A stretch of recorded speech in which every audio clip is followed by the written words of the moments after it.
A recent publication highlights concerns regarding the presence of networks in Canada that are reportedly aligned with the Muslim Brotherhood. The report, authored by the Institute for the Study of Global Antisemitism and Policy, ISGAP, details connections between organizations with historical or ideological ties to the Muslim Brotherhood and various facets of Canadian society, including democratic institutions, civil society organizations, electoral politics, and higher education.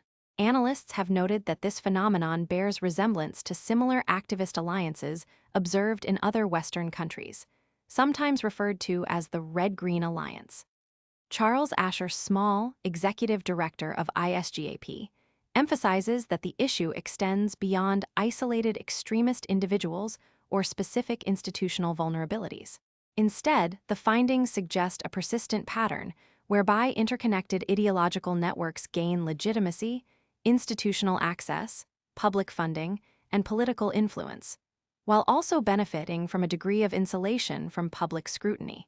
Small further asserts that the tradition of openness and civic trust fundamental to Canadian democracy is being challenged by new forms of foreign ideological influence, which, according to him, may foster antisemitism and erode democratic accountability.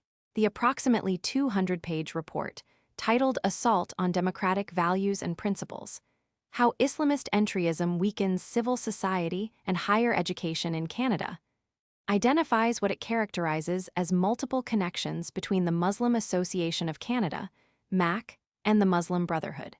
The latter, founded in Egypt in 1928 by Hassan al-Banna, is described in the report as an organization with aspirations for a global Islamic polity under strict religious governance.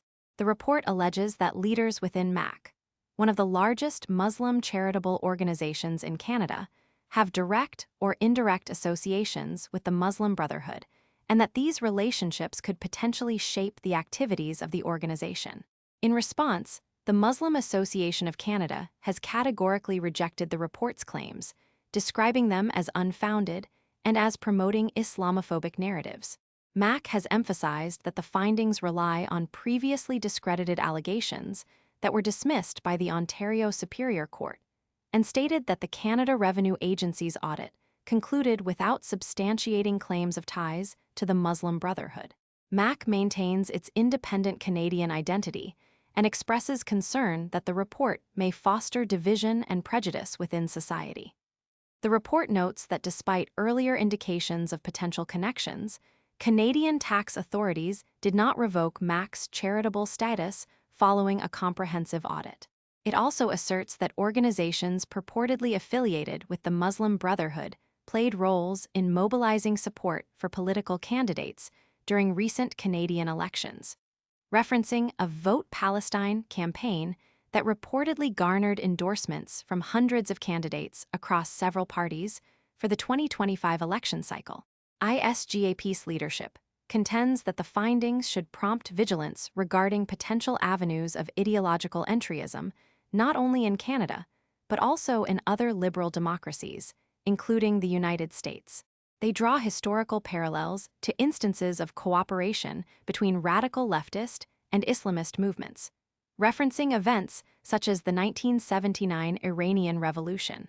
Additionally, perspectives from scholars such as Dalia Zayeda highlight concerns over alliances between radical leftist and Islamist constituencies that may challenge the core values of Western liberal democracies.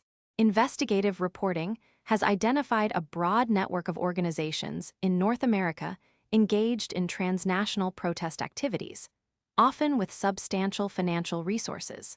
U.S. policy towards the Muslim Brotherhood has included designating certain branches and